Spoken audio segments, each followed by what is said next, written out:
Welcome to another one of my video diaries. Thank you all so much for the likes, shares and comments and helping me to expose the fraud at Lloyds Bank. Today, let me introduce you to Mr. Robin Budenberg. October the 1st signals a changing of the guard effectively at Lloyds Bank, where Mr. Robin Budenberg is joining the board, and then in January he's going to become the new chairman of the bank. He's got a very good track record, and because he advised Gordon Brown in 2009 or 2008 of the bailout, for the bank bailout, he then went and worked in the Treasury for United Kingdom Financial Investments, which is known as UKFI. That was the arm of the Treasury that managed the bailout stake on behalf of the public and the Treasury and the government. Mr. Budenberg since then has become the manager in 2016 of the Crown Estate. The Crown Estate is owned by the monarch, but the monarch doesn't earn any money from it. If the monarch changes, the Crown Estate then goes to the new monarch, but it's effectively one of the largest land and property holdings in the country, worth about 14.5 billion, and all of the profits from that go to the Treasury to benefit the public, which is people like you and I. So we are welcoming Mr. Robin Budenberg.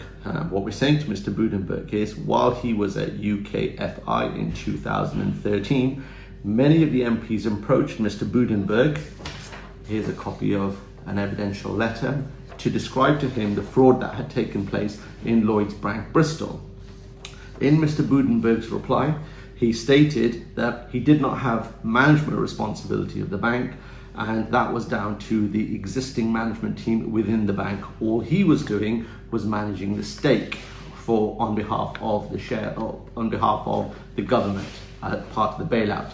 So now Mr. Budenberg will have management responsibility. He will be sitting on the board, and he will also be overall responsibility when he becomes chairman. So we are now starting a campaign which is known as Champion the Chairman. So we're supporting Mr. Budenberg and saying that as there is a changing of the guard, a change in regime, will Lloyds Bank resort back to its old tactics, or will there be a new approach? We want Mr. Budenberg to meet with me and other victims personally to look at the evidence for himself.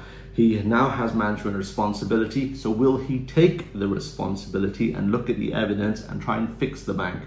Lloyds Bank is plagued with bad reputation. It spends about £1 billion a year on lawyers. Just to put that into perspective, some of the Fortune 500 companies or the FTSE 500 companies don't make £1 billion a year. Tesco's, for example, only makes £1.6 billion profit, and it employs 450,000 people, like a small city. So you imagine throwing all of that money, £1 billion, fancy lawyers and PR to cover up your misdemeanors. Lloyds Bank needs to salvage a share price. It's an all-time low. So we're asking Mr. Budenberg to come in and look at all the evidence, look at what the bank has been up to, and based on his previous reputation and also his experience as a very detailed banker, he saved the banks. So let's see if he can save Lloyds Bank. Please continue to share and like and support our campaign of Champion the Chairman. I think that we're about to see a new change.